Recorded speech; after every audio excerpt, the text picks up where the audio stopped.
and welcome back to this channel. Today I'm going to be reacting to some scary short films and stuff. If you watch one of the videos on my main channel, you would know that I absolutely love horror movies. So I thought, why not react to some scary short films? And the thing is, with horror movies I get like 1 or 2 jump scares if it was like really good. But the thing is, I've watched a couple of short films and they give me worse jump scares than a horror movie. I think it's because it's short, so like the whole film is basically suspense and then a jump scare. I don't think these videos I'm going to be reacting to have jump scares, but they're like scary or like creepy or something like that. Anyway, so I'm going to be reacting to this channel today, and I'll tell you all about it now. So today I'm going to be reacting to a YouTube channel called Snarled, and this girl Sapphire does like all sorts of videos, but like she does creepy videos, and now this girl Sapphire does tells us scary stories and stuff, so I'm really looking forward to it. First one I'm going to react to is called Don't Silence Her. So I guess we're going to watch that and we'll see how it goes. I feel like I need a blanket or something to protect my back with. It's like exposed right now. The only thing protected is my chin. I'm not even leaning back. I'm sitting forward, because that way my camera can actually capture me. Maybe I should lean back, then my back's more protected. But these flippin' armrests don't go under the thing. Okay, I'll sit back. Hopefully you guys can still see me.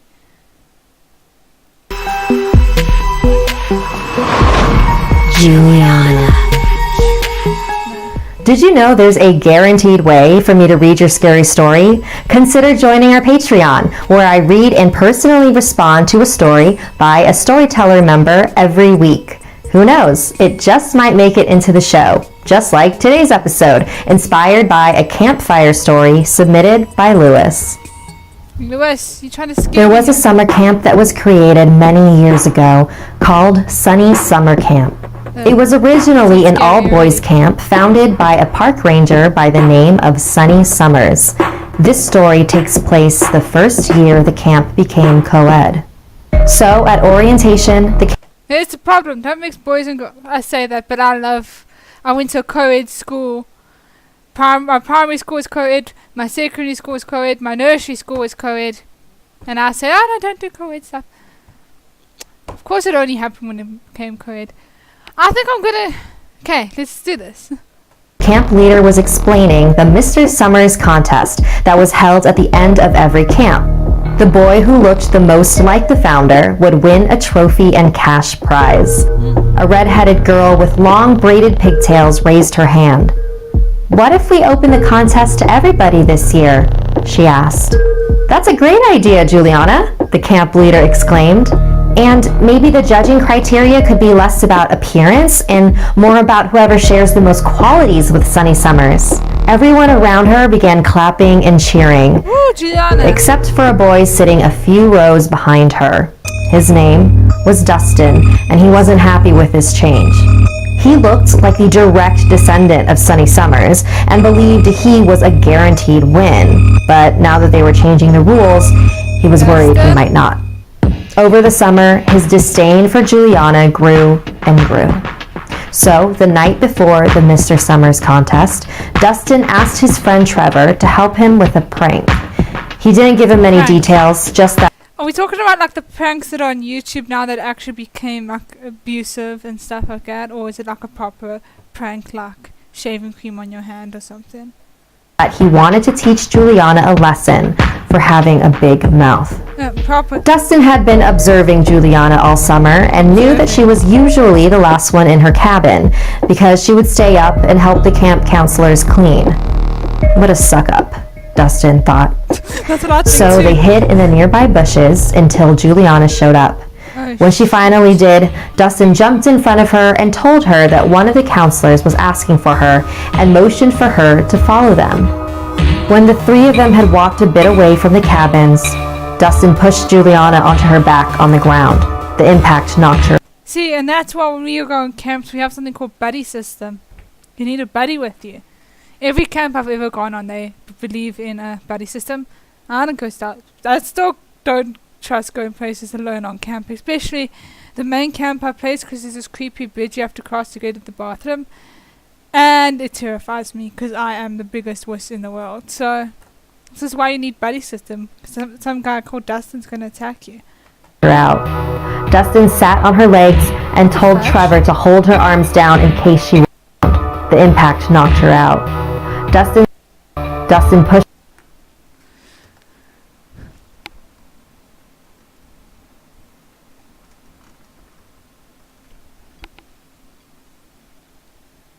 Juliana onto her back on the ground. The impact knocked her out. Dustin sat on her legs and told Trevor to hold her arms down in case she woke up. Trevor had no idea what Dustin was planning, but he silently her legs and told Trevor to hold her on the ground.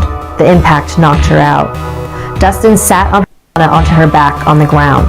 The impact knocked her out. Dustin sat on her legs and told Trevor to hold her arms down in case she woke up. Trevor had no idea what Dustin was planning, but he silently obeyed. He watched in confusion as Dustin pulled out a needle and string from his pocket and began to sew Juliana's mouth shut. Once he was done, Dustin grabbed Juliana's legs and told Trevor. Isn't that a bit like Ouija with the boy with his mouth sewn shut? But that was just so that like the demons or something couldn't escape. But yeah. Trevor to help him carry her to Sunny Rock, the highest point in camp. It overlooked the canyon and had a gorgeous view and a horrifying drop. They hid her body in a bush and hurried back to their cabins. That'll teach her to shut up, Dustin said. Trevor was speechless, still shaking from the horrific act he was an accomplice to. Dustin noticed. Dude, we're not going to leave her out there forever. We'll go get her after the contest tomorrow. The next morning, Dustin and Trevor sat in the back row of the mess hall where the Mr. Summers contest, now renamed Sunny Summers contest, was being held. The camp leader... Way to ruin a mess hall. Mess hall is where you have your food and stuff, and then they go and ruin it with like this... Never mind. Don't listen to me, I'm stupid. Called out the names of each contestant to the stage, but no one showed up when he called Juliana. There was only silence, aside from Dustin's stifled giggles. After the contest, everyone walked back to their cabins to pack their things. Dustin and Trevor noticed the camp leader running around in a panic, asking campers if they'd seen... Sorry, I just heard a noise and I'm a bit on edge now. Juliana. Dustin turned to Trevor and said it was time to go get her. They walked back to Sunny Rock, but her body was nowhere to be found. Oh God, Trevor said, feeling sick to his stomach. You don't think that she... He pointed over the edge of the cliff. As the boys peered over the edge, they heard a voice behind them, looking for me. It was Juliana. She was still alive. They turned around to see her standing there, but she was covered in dirt. Look at that! Oh my... One eye is hanging. I don't want to insult Juliana or anything, but that's a bit creepy. Not like jump scary, but like, you know, like I've actually got goosebumps. And blood. Her clothes were torn with twigs and leaves scattered all over. Her eyes were filled with rage, and her mouth was still sewn shut. Her voice echoed inside of their heads. I can't let you hurt anyone else like this again. Juliana lunged toward Dustin, which caused him to step back, lose his balance, and fall down the cliff. Trevor couldn't move.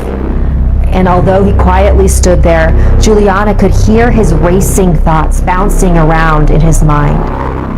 Please, please, please, please, please, please, please, please don't hurt me. It wasn't my idea. I didn't even really do anything. Juliana took a step towards him.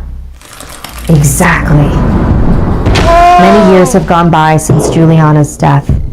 A monument was erected on Sunny Rock. I didn't really do anything exactly. Yeah, what is that saying? There are two people in the world, those who do evil and those who see evil being done and do nothing about it. Something like that. That's basically what happens here. That's why she pushed him off the cliff. In her honor. And every summer, the campers adorn it with flowers and the Sunny Summers sash. Legend has it that Juliana still watches over the camp, protecting those who speak up and punishing anyone who dares to silence them. Wow, that was was actually really, really good. Especially like how she comes back, which was like expected. But then when they always add that, oh, she's still there, that always freaks me out. So I'm never going to a camp called Sunny Summer Camp. The thing is, I wouldn't sew someone's mouth shut. So even if I do go to that camp, I'll probably be fine. But oh my god, I'm gonna need some moral support for these videos. So no, got some moral support. Bat monkey shall protect me. Okay, let's find another one. Okay, the next video I'm going to be watching is Haunted Object Stories. And I don't think that's the best one to watch while holding a teddy bear, but you know what, we're going to watch it and see how this goes. Also, if you sometimes see me looking up, like randomly, it's because I'm checking that nothing is behind me in the little screen of my camera. Okay. Is this about Annabelle? Hey audience, it's your Ate Sapphire. Stick around later in the episode to hear a special offer from one of our sponsors, ThreadUp. Oh my god, is this like I saw the thumbnail, Haunted Objects. If this is about the actual Annabelle, the Raggedy Ann? Yeah. Hey, I'm Sapphire. Want to hear something scary? I actually love her intro. Annabelle, it is about her. Oh my god. In 1970, a young woman named Donna was turning 28, and for her birthday, her mother gave her a seemingly harmless Raggedy Ann doll that she purchased from a secondhand store. Both Donna and her roommate Angie were nurses, and so they were out of the house most of the time, leaving the doll in the apartment alone. They didn't think much of their new roommate until strange things started happening. One night, after a long shift, Donna came home to find the doll sitting on her bed in her closed bedroom, which would have been perfectly fine if that's where Donna had left her. Other nights, Donna would find the doll sitting on the couch with her legs crossed and arms folded, or standing upright in the kitchen. Both Donna and Angie were rational young women, and believed there had to be a reasonable explanation for this. Maybe they were just remembering things wrong. But Lou, Angie's fiance, thought otherwise. He did not trust that doll one bit and wanted them to get rid of it, or at least consult a medium to see if there truly was something inside it. But Donna and Angie didn't believe that was possible. That's why people always die. Just like listen to someone for once. Like, communication is key in a relationship. Although how would I know? I'm not in a relationship. But still, if you remember not leaving something there, then GTFO, get out that house, get rid of whatever's moving, and pray that you're gonna be fine, I guess. So they carried on as usual. Stupid. Then, they began finding handwritten notes around the house. They were like in Annabelle Creation, where there's that find me. Written in pencil in childlike handwriting on pieces of parchment, a type of paper that no one in the house owned. They read, "Help us." One night, Donna came home and found a mysterious red liquid on the doll's hands and chest. It looked like blood, but it was coming from the doll itself. That was the push that Donna and Angie needed to come to terms with the fact that there was something wrong with this doll. I kind of wish that my back was against the wall right now. Not like the whole room is behind. Well, basically my desk is in a corner, so there's a whole room around me and a window this side, so I'm exposed here. They brought in a medium and performed a seance. "A long time ago," the medium said, "before this apartment complex was built, there was a field on this property, and it was here that the body of 7-year-old Annabelle Higgins was found, and it is in this doll that her spirit now lives. She trusts you, and just wants to be around you." Donna and Angie felt sorry for Annabelle, and decided to let her stay in the apartment with them. Lou was not happy about that. Yes. One night, it was just Lou and Angie in the apartment, packing up for a road trip they were leaving on in the morning. Lou was walking to the kitchen and past Donna's room, and heard shuffling coming from inside. It's gonna kill Donna wasn't home, so who could it be? Lou threw the door open. Annabelle's upset with Lou for not trusting her. Oh. There was nobody there. Nobody human, at least. Oh. He walked inside and saw Annabelle, sitting in the corner of the room.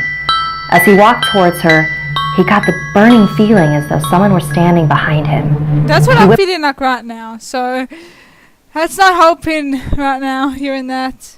He looked around to find nobody.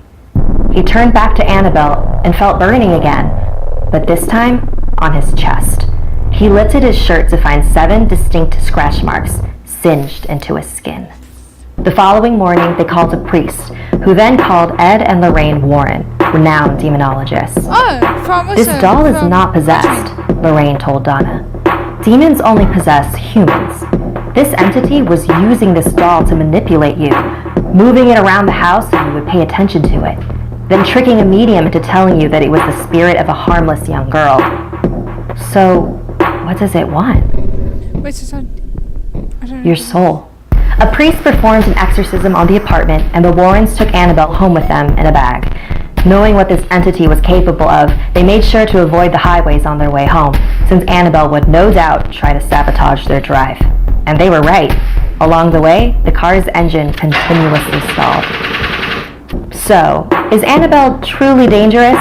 Or is all of this an elaborate hoax? If you're the type who needs to see to believe, you can actually visit Annabelle at the Occult Museum, a section of the Warrens' Connecticut home where they store haunted relics, collected from the many cases they worked on. She's kept locked in a box with multiple warnings. One skeptical visitor made the fatal mistake of mocking the doll, tapping her glass case and daring her to do her worst on him. When he left for home, he got into a terrible motorcycle accident and died 3 hours later. Whether or not the Warrens created that story as a cautionary tale, would you really want to test it? This is also like, I think in the same museum or a different one, there is Robert the doll. We have to, I think ask permission to take a photo. Or you ask Robert for permission to take a photo of him. Otherwise he'll haunt you or something. There's a whole bunch. I find this stuff like really interesting, haunted stuff, and whatever, whether or not I believe if it's real. Tell me down in the comments if you think any of this stuff is real. Gosh, those videos are so good. Sapphire has such good videos. So I really enjoyed watching these videos, and I know this wasn't necessarily a good reaction. I'll probably get better at reacting to the actual video as time goes on, but that was like my first proper reaction that's going to be uploaded, because I did do reacting to scary videos before, but like there's something wrong with the recording, so those didn't go up. But this is like my first reaction that's probably going to go up, because I'm pretty sure this recorded properly.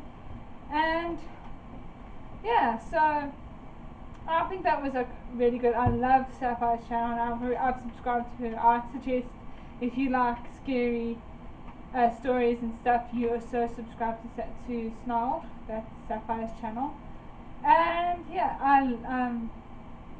so this was really good. If you'd like, you can comment down below anything you'd like to see me react to, and I will probably do those, because I can't think of any original ideas myself. And I hope you enjoyed this video. If you did, please give me a big thumbs up, and you can subscribe to this channel by clicking my bubble over here. The last video on this channel is here, my other channel's bubble is there, and the last video on my other channel is there. I hope you enjoyed this video, and I'll see all of you in the next video. Bye!